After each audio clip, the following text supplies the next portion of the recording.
अस्सलाम वालेकुम। आज मैं आपके लिए बच्चों की फेवरेट जेली लेकर आई हूँ जो कि बिना जेलेटिन के बनाना बताऊंगी और जो कि बिल्कुल मार्केट जैसी बनकर तैयार होंगी और खाने में बहुत ही टेस्टी होती है। तो चलिए बनाना करते हैं स्टार्ट इस रेसिपी को। ये अंदर से बहुत ही सॉफ्ट बनकर रेडी होंगी। गैस के ऊपर मैंने एक नॉन स्टिक पैन गर्म होने रख दिया है। इसके अंदर डाल दूंगी चीनी। तो यहाँ तकरीबन 1 कप चीनी ले ली है मैंने। सभी मेजरमेंट मैं कप के हिसाब से बताऊंगी, इसलिए यहाँ पर मैंने 1 कप चीनी ले ली है। तो आधा कप पानी डाल दूंगी इसके अंदर। जितनी चीनी है उससे आधा ही पानी डालना है। तो यहाँ पर चीनी अच्छी तरह मेल्ट होने के लिए रख दी है। गैस का फ्लेम फुल कर दिया है। बीच बीच में अच्छी तरह चम्मच चलाते रहे, इस तरह से चीनी बहुत जल्द मेल्ट हो जाएंगी और यहाँ पर एक सिरप बनकर तैयार होगा। तो इससे पहले इसके अंदर नींबू डालना है। तो यहाँ पर मैंने आधे नींबू का रस ले लिया है। आप चाहे तो सिट्रिक एसिड या विनेगर वगैरह भी यूज़ कर सकते हैं। आधा टीस्पून इसके अंदर जाएगा नींबू का रस। नींबू का रस डालने की वजह से जब चीनी जम जाती है, क्रिस्टल हो जाती है, तो वो क्रिस्टल नहीं होने पाती, इसलिए इसे ज़रूर डालना है। इस तरह से इसे अच्छी तरह मिक्स करना है। और देखिए ये मेल्ट हो चुकी है। इसे थोड़ी देर और पकाना है, 2 से 3 मिनट तक। सिरप अच्छी तरह कुक हो चुका है, अच्छी तरह ठीक हो चुका है। गैस का फ्लेम कर देती हूँ ऑफ और इसे साइड में रख देती हूँ। यहाँ पर मैंने एक नॉन स्टिक कढ़ाई ले ली है। इसके अंदर मैं डाल दूँगी पानी। तो यहाँ पर 1 कप मैंने पानी ले लिया है। अभी मैंने गैस का फ्लेम ऑन नहीं किया है। पहले इन चीज़ों को मिलाऊंगी अच्छी तरह से और फिर गैस का फ्लेम ऑन करूँगी। तो यहाँ पर मैंने 1/4 कप कॉर्न स्टार्च ले लिया है। इसे अच्छी तरह मिक्स करूँगी इस तरह से कि कोई भी लम्स ना रहे और अच्छी तरह ये मिक्स हो जाए। देखिए यहाँ पर ये अच्छी तरह मिक्स हो चुका है। अब मैंने गैस का फ्लेम ऑन कर लिया है और इसे मीडियम फ्लेम पर अच्छी तरह मिक्स करूंगी। कॉर्न स्टार्च बहुत ही जल्द कुक हो जाता है, इसलिए इस बात का ध्यान रखना है कि गैस का फ्लेम स्लो रखें और लगातार चम्मच चलाते रहे, जिसकी वजह से ये जलेगा नहीं और बहुत ही अच्छी तरह कुक होगा। तो देखिए यहाँ पर ये ठीक होना शुरू हो चुका है और इस तरह से चम्मच चलाते रहना है। हो सके तो किसी मोटे बॉटम के बर्तन में इसे बनाना है या फिर कोई नॉन स्टिक बर्तन ले ले, जिसकी वजह से ये नीचे चिपकेगा नहीं और बहुत ही आसानी के साथ ये बनकर रेडी होगा। देखिए ठीक होना शुरू हो चुका है और इस तरह से 1 से 2 मिनट तक और इसे बनाऊंगी। जिस तरह से एक डो बनकर तैयार होगा उस तरह से ये बन जाएगा। देखिए इस तरह से ये नीचे चिपकता नहीं है और बहुत ही आसानी के साथ बनकर रेडी होता है। अब इसे शाइनिंग देने के लिए मैं 1 टेबल स्पून घी का यूज़ कर रही हूँ। आप बटर या ऑयल भी यूज़ कर सकते हैं। इसे डालने की वजह से इसके अंदर बहुत ही अच्छी शाइनिंग आती है और लुक भी बहुत ही अच्छा आता है। तो इसे ज़रूर डालना है। इस तरह से इसे अच्छी तरह डालने के बाद मिक्स करना है।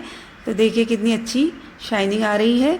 मार्केट से तो इस तरह की चीज़ें बच्चे खाते ही रहते हैं, लेकिन जब इस तरह की चीज़ें घर में बनती है तो बिल्कुल वो फ्रेश बनती है और बहुत ही टेस्टी बनती है। तो इस तरह से मैंने इसे अच्छी तरह मिक्स कर लिया है। 1/4 टीस्पून वनीला एसेंस यूज़ कर रही हूँ, इससे बहुत ही अच्छी खुशबू आती है। इस तरह से इसे अच्छी तरह मिक्स करना है। अब इसके अंदर जाएगा फूड कलर। आपको जिस भी कलर में इसे बनाना हो बना सकते हैं। कलर डालने की वजह से बहुत ही अच्छा लुक आता है, तो इसलिए आपको जो भी कलर पसंद हो ज़रूर चूज़ करके डालें या अलग अलग कलर में भी आप इसे बना सकते हैं। इसके अंदर मैंने ब्लू फूड कलर यूज़ किया है। देखिए कितना अच्छा लुक आया है और ये कितना थिक भी हो चुका है। तो यहाँ पर मैं कर देती हूँ गैस का फ्लेम ऑफ और फिर जो मैंने सिरप बनाया था उसके अंदर इसे ट्रांसफ़र कर देती हूँ। तो यहाँ पर देखिए इस तरह की इसकी कंसिस्टेंसी होनी चाहिए। इस तरह से एक गोला सा बनकर तैयार होना चाहिए। अब जो मैंने सिरप बनाया था उसमें ट्रांसफ़र कर देती हूँ। तो यहाँ पर देखिए इसे अच्छी तरह मिक्स करना है। इसे इसके अंदर डालना है और 1 से 2 मिनट तक अच्छी तरह मिक्स करना है। इस तरह से 2 से 3 मिनट तक इसे अच्छी तरह प्रेस करना है और इसे कुक करते जाना है। ये इस तरह से गाढ़ा होना शुरू हो जाएगा और फिर अच्छी तरह मिक्स करना है। अब यहाँ पर गैस का फ्लेम स्लो ही रखना है, जिसकी वजह से ये बहुत ही अच्छी तरह कुक होगा। तो देखिए इस तरह की इसकी थिकनेस होनी चाहिए। गैस का फ्लेम कर देती हूँ ऑफ। यहाँ पर मेरे पास एक सिलिकॉन मोल्ड है, इसके अंदर मैं इसे निकाल लूँगी। अगर आपके पास इस तरह की कोई मोल्ड ना हो तो आप किसी इस तरह के टीन वगैरह में भी बना सकते हैं या आप किसी भी गिलास वगैरह में भी इसे बना सकते हैं। उसका भी तरीका मैं बता दूँगी। आप यहाँ पर देखिए इस तरह से मैंने इसे फिल करना शुरू कर दिया है। 1 चम्मच की मदद से इस तरह से इसे फिल करते जाएंगे और इसे मैं रख दूँगी 2 घंटे के लिए सेट होने के लिए। तो यहाँ पर देखिए सभी मोल्ड को अच्छी तरह मैंने सेट कर लिया। इससे ये होता है कि बहुत ही अच्छी तरह डिज़ाइन बनकर आती है। यहाँ पर देखिए अगर आपके पास इस तरह का मोल्ड ना हो तो इस तरह से पेपर गिलास या फ्रिज की ट्रे भी यूज़ करके इसे बना सकते हैं। ब्रश की मदद से इसे अच्छी तरह ग्रीस करना है और फिर इसे फिल करना है। और इसके अंदर एक मैं आइसक्रीम स्टिक लगा दूंगी, जिसकी वजह से ये ऐसा लगेगा जैसे कि कोई आइसक्रीम बनकर रेडी हुई है। तो इस तरह से बच्चों को बहुत सी चीज़ें खिला सकते हैं। बाज़ार से भी अच्छी चीज़ें बनकर घर में रेडी होती है। दोनों गिलास को मैंने अच्छी तरह फिल कर लिया है और इसे रख देती हूँ सेट होने के लिए। तो देखिए यहाँ पर 2 घंटे हो चुके हैं और देखिए ये कितनी अच्छी तरह बनकर रेडी हुई है। बिल्कुल मार्केट वाली जेली बनकर रेडी हुई है। देखिए कितना अच्छा इसका लुक भी आया है और बहुत ही सॉफ्ट बनकर रेडी हुई है। बगैर जेलेटिन का यूज़ करके भी आप बहुत ही अच्छी कैंडी घर पर ही बना सकते हैं और जिस तरह का शेप देना चाहे दे सकते हैं। इस तरह से काफ़ी सारी कैंडी बहुत ही कम चीज़ों से घर पर ही बनकर रेडी होती है और इस जेली का टेस्ट भी बिल्कुल मार्केट जैसा ही होता है। इस तरह से अलग अलग शेप में घर पर ही बहुत सारी जेली बना सकते हैं। यहाँ पर मैंने ड्राई कोकोनट पाउडर ले लिया है, आप चाहे तो पाउडर चीनी भी ले सकते हैं। सभी पीसेस को मैं कोकोनट पाउडर के अंदर डाल देती हूँ और फिर इसे अच्छी तरह मिक्स करूँगी, जिसकी वजह से इसकी अच्छी तरह कोटिंग हो जाएगी। अगर आपके पास कोई प्लास्टिक बॉक्स हो तो उसके अंदर भी इसे डालकर अच्छी तरह शेक कर ले, जिसकी वजह से मेहनत कम लग जाती है। लेकिन यहाँ पर इस तरह से भी कोटिंग अच्छी तरह हो जाती है।